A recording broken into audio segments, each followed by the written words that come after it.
In this lecture, we will discuss Sir Philip Sidney, the Elizabethan sonneteer, who brought about dramatic change in the poetic scene. He was born in 1554 and died in 1586 in a battlefield.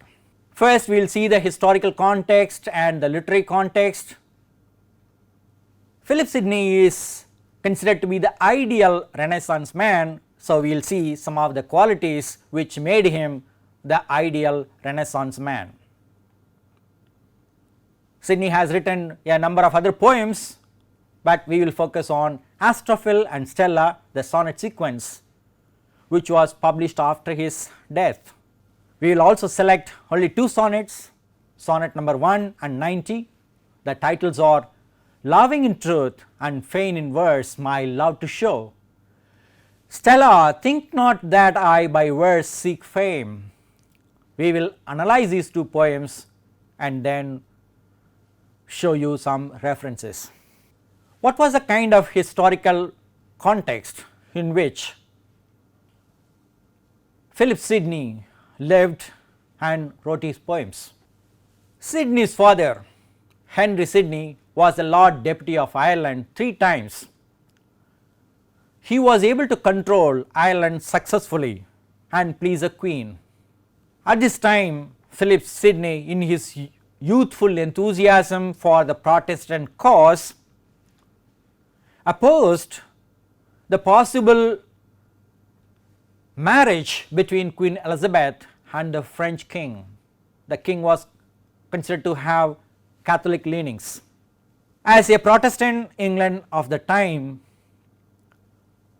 Sidney also supported the Dutch independence. Led by his uncles Robert Dudley, the Earl of Leicester, the battle was fought.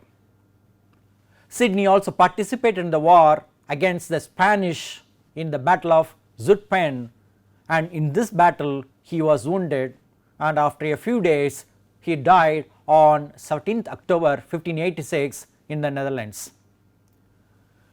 His death and burial became a historical event. There are anecdotes about Sidney's father-in-law spending a lot of money on that day. The literary context is also very interesting for us to see.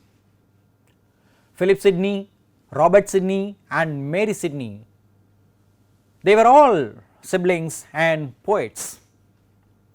In fact, there was a circle called the Sidney Circle, which included Spenser, Raleigh, Greville, Daniel, Drayton. We will see the poems of Spenser, Daniel and Drayton in our course. Sidney's sister Mary Sidney was the center of the Mary Sidney, the sister of Sidney, was the center of the Sidney Circle at her Wilmot house. She herself was a poet, translator and collaborator. She was a great patron of poets. She enabled publications of many of the writings of Philip Sidney after his death. And this group, particularly Mary Sidney, they gave expression to this Protestant voice, which was strong at the time.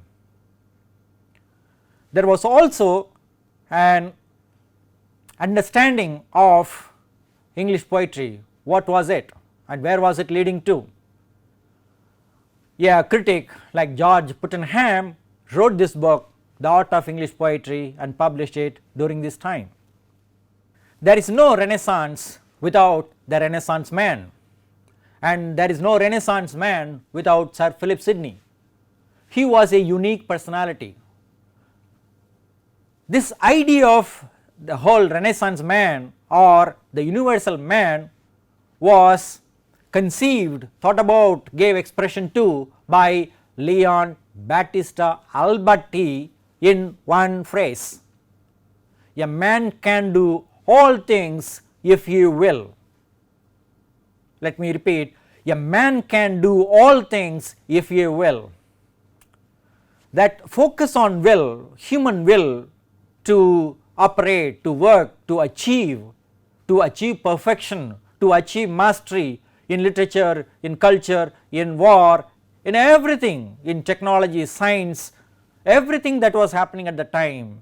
Unbounded energy of man is possible to explore and realize if only the human being could emphasize and use his or her will.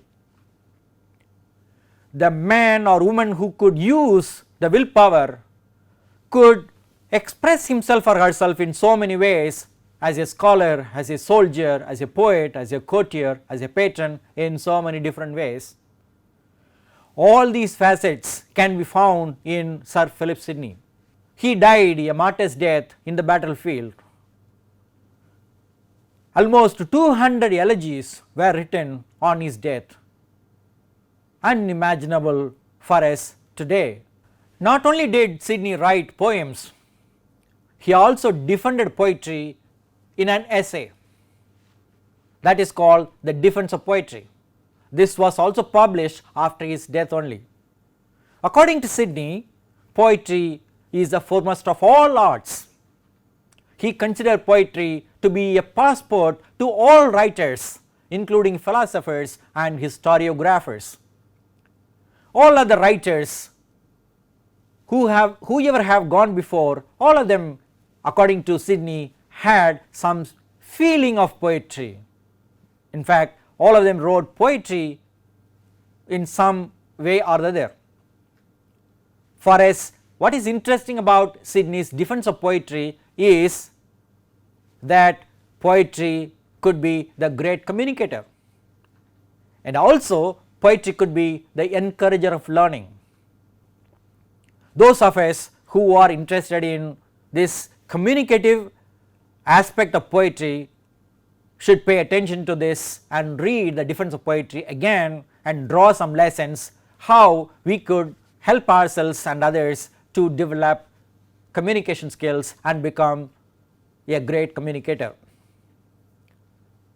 Further, Sidney said it was essential to join the exclusive club of learned nations. Without poetry, there is no membership in the club of learned nations. Today we talk about United Nations. We want to become a member of United Nations or certain exclusive clubs. There are certain qualifications, and in the context of Sidney's writing or Sidney's day, to join the club of learned nations, that nation must produce poetry and that nation must respect poets and promote poetry. Let us see what this Astrophel and Stella is.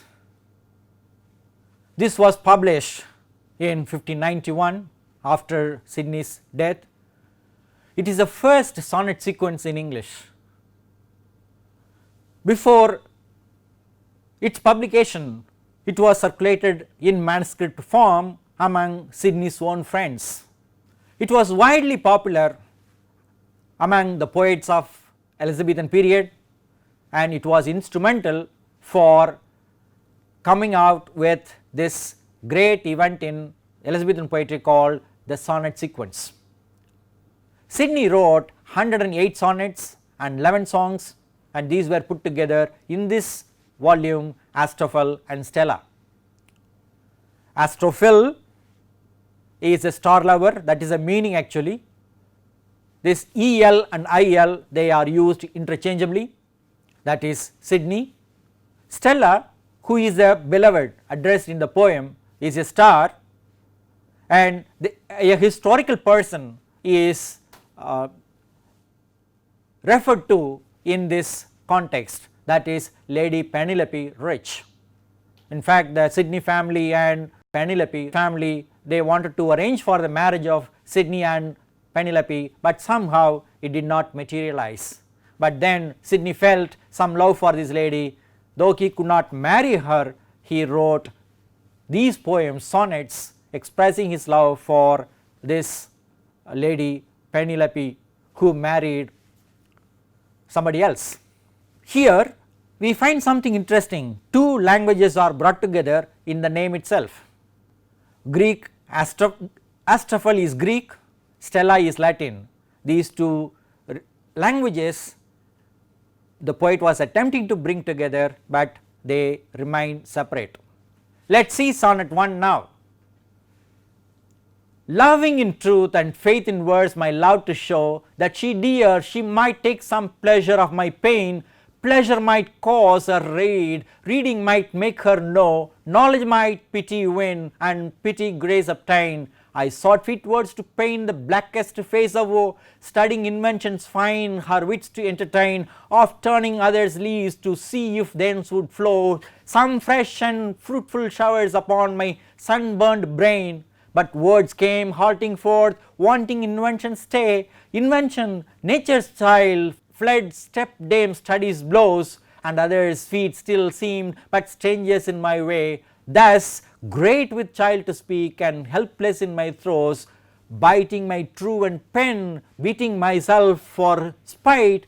Fool, said my muse to me, look in thy heart and write. The rhyme scheme we have given here: A B A B, A B A B, C D C D, and E.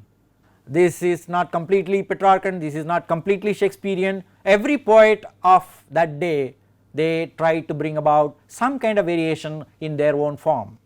When we look into the thematic contrast in this poem, in the first sonnet in Astrophel and Stella, we see love on one hand, death on another.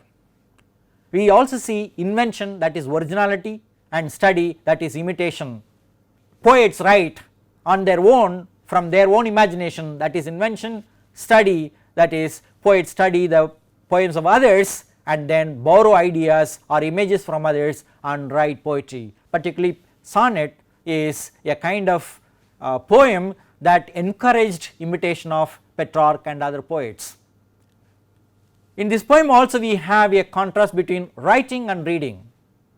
The poet writes, the lady love reads, and there is a very interesting relationship between reading. Writing is written for the sake of reading, and when read, some kind of expectation is there, some recognition, some appreciation is also there, that is brought out well in this poem. Loving in truth and expressing in poetry is what the poet does, but then the poet also feels some pain, and he does not mind the pain that he may experience for the pleasure of the beloved. The poet's attempt is unsuccessful in reading other poets. He is not able to borrow ideas from others for writing poetry to express his love, and what he experiences is suffering, like a woman giving birth to a child. This pang of childbirth he feels because he is not able to find the right expression to admire appreciate the beauty of the lady. And when the lady, that is the muse, finds him suffering like this, the muse tells him, suggests to him, look into your heart and write, then you will be able to write good poetry or great poetry. We have a number of poetic devices used by the poet in this sonnet. It starts from metaphor, we have arranged them in that particular order: painting with words, synecdoche, turning others' leaves, that is the leaves of pages, manuscript, to read the poems of others; metaphor, flow, shower, nature's child; personification, nature, invention, study, and all that they are personified. Pun we have in feet, feet is the feet of others, other poets, the feet of writing, that is poetry. Metaphor is also found in the connection between poet lover comparing himself with a pregnant woman giving birth to a child with great difficulty. We also have metaphor and personification combined in truant pen, pen that does not want to write, that has lots of difficulties. The whole poem is predominantly metaphorical, it is rich in images, and it also has alliteration, fresh and fruitful, still seemed but strangers. The meter of this poem is very interesting to see. It is called iambic hexameter. When we look into the structure, rhyme and meter of this poem, we find that the rhyme scheme is like this: A B A B, A B A B, C D C D and E E. There are 6 feet in each line. So, every line has 6 feet, and so the meter of this poem is called iambic hexameter. It has a special name called Alexandrine, and we have indicated the 6 feet through a line in between words: loving in truth and fain in verse, my love to show that she, dear she, might take some pleasure of my pain. The overall impression that we have from this poem is that the speaker genuinely loves a lady he writes about. He converts the pain of his love into poetry so that she would respond to his love by reading his poem. She may read his poem and also appreciate his love and writing, and thus give her attention to him in course of time. Normally a courtier admires the beauty of his lady love to receive her attention. He does this by imitating other writers. This speaker regrets the mistake of his own failed imitation. At this time the lady, that is a muse, tells him, look into your heart and write. So, the last lines that we have, the Alexandrine lines, indicate that he, that is Sidney, writes originally. Mostly sonnets are written in 5 feet, and here this usage of Alexandrine specially is something special to indicate his own originality. A few ideas can be thought about when it comes to approaching this poem. This is a poem about writing a poem. By reading other poets or writing from his own heart. Therefore, some readers have found this to be a rhetorical critique of rhetorical devices. We can ask questions like, what is the connection between seduction of women and rhetorical language? Any sonnet dealing with love attempts to get the attention of the lady, that means tries to get the hand of the lady, and so some persuasive effort is there. To persuade the lady, the writer normally uses rhetorical language, normally borrowed from classical poets. By using the rhetorical language, the poets attempt at construction of subjectivities in terms of mothering. In this case, Sidney appropriates the labour pain of a mother by a male writer, that is Sidney, to express his love for a woman to actually suffer the throes when she would give birth to a child. It is a very interesting case of pain, mothering, writing poetry. That is the kind of connection we find in this poem. We can also ask this question, how does language construct the self of the poet and the beloved? That is the words, sentence structures with the metaphorical images or rhetorical devices. How do all these go into building up the self of the poet and also the self of the beloved, for them to come together or to celebrate their love for each other? Here is the second sonnet now, sonnet 90. It goes like this: Stella, think not that I by verse seek fame, who seek, who hope, who love, who live but thee. Thine eye is my pride, thy lips my history. If thou praise not, all other praise is shame. Nor so ambitious am I as to frame a nest for my young praise in the laurel tree. In truth I swear, I wish not there should be graved in mine epitaph a poet's name. Nay, if I would, could I just title make, that any lot to me thereof should grow? Without my plumes from others' wings I take, for nothing from my wit or will doth flow. Since all my words thy beauty doth indite, and love doth hold my hand and makes me write. The rhyme scheme also is given here: A B B A, A B B A, C D D C, D, E, E. From the first poem we can see some variation in this. That is how poets emphasize their originality. Let us look into the thematic development by contrast. How does a poem begin? At the beginning we have a question like this to think about: what for does a poet write his verse? He gives the answer not for fame but for praise from his lady love. He wants recognition from his lady love. And in the middle, how does the poem progress? He describes himself. What kind of person is a poet, or what kind of poet is he? That is the question that we have. He gives us the answer: not an ambitious poet to get an epitaph in his grave. He does not want to call himself a poet when he dies without any kind of recognition from his lady. What is the problem that the poet goes through? He is not able to borrow from other poets. He does not get anything original from other poets. He does not get anything original from himself. Then how does he write his poem? How does the poem resolve? Then who writes a poem, or what writes a poem, is a question that we have. The answer is, it is love, the emotion of love, that writes a poem, or Stella, who embodies that love actually felt by the poet for her, which writes a poem with the poet's hand or the speaker's hand. Stella, the muse, writes a sonnet with the hand of the speaker, that is the poet. So we have the contrast between seeking praise and giving praise. This seeking praise and giving praise, these two are closely interconnected with a poet writing for some kind of laurel from others. This Indict is actually about writing. We write and get laurels from the society.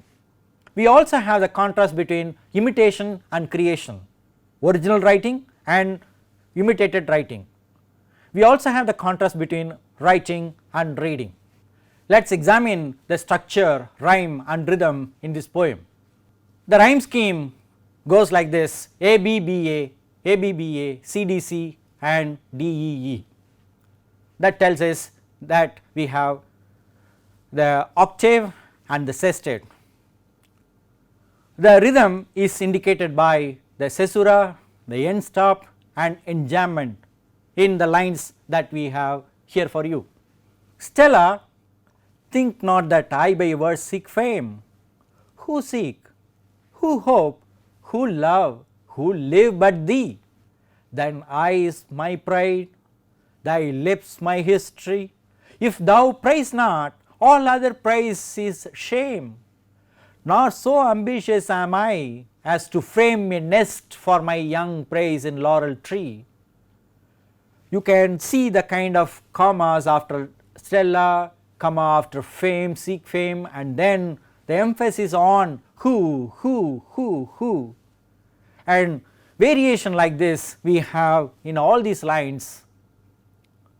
We have this run on line in as to frame a nest for my young praise in laurel tree. The poet does not himself want to have any fame without any recognition from Stella.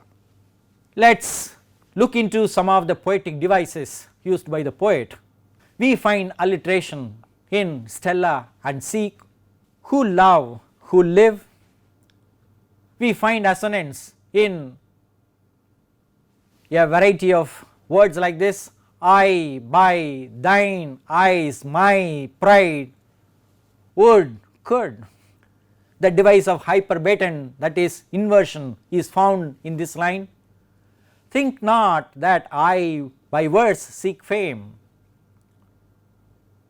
By verse can come at the end normally. We have a number of repetitions like seek is repeated twice, who is repeated 4 times, praise is repeated 3 times. Probably these seeking, asking this question of who, praising, the result of praise, the source of praise, the purpose of praise may all come together to highlight the repetition of these words. We have a beautiful metaphor in the context of framing a nest for my young praise in laurel tree. The young poet may get praises from others, but he does not care for such praises from others. He can get praises from others by borrowing the plumes and wings of other poets. He does not want to rest on the laurels of other poets. We also find one understatement in Lycidas, for nothing from my wit or will doth flow. Next we have hyperbole, that is exaggeration. It is the poet who writes, we know, but the poet exaggerates that it is Stella who takes the pen from the hand of the poet and writes. We have a pun on indict or indict, it means to compose or to inscribe and also to accuse. So, these different meanings are brought into play in this pun with one word indict. On the whole, we find the speaker writes his poem about the beauty of the lady not from his own talent or by the study of other poets, but from the inspiration of his lady love. Though he writes a poem, he is not the author as Stella dictates a poem. He does not receive appreciation from others, or he does not care for a name at the end of his life in his grave. He wants to have love and admiration from his lady love for his poetry.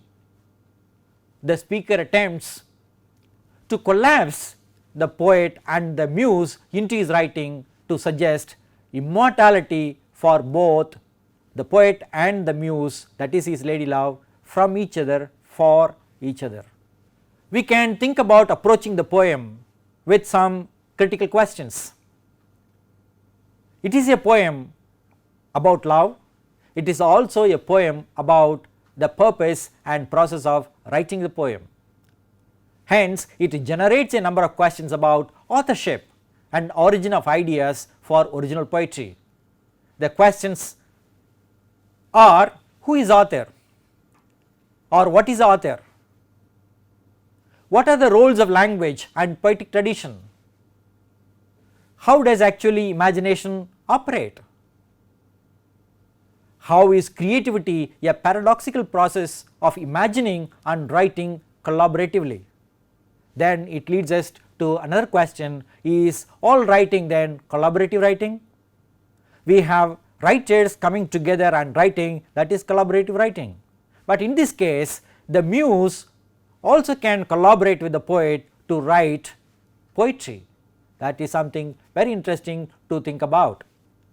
In all, we have seen Sir Philip Sidney in this lecture. We looked into the active political family in the context of Sidney's own life. We found an active literary family in the literary context. We noticed that Sidney is an exemplary representative of the Renaissance man. One sample of his life is this lover, and this lover role is known to us through his sonnet sequence Astrophel and Stella. It is the first sonnet sequence in English poetry. We examine two poems, Loving in Truth and Fain in Verse, My Love to Show. This poem is about writing and also reading for and by the beloved.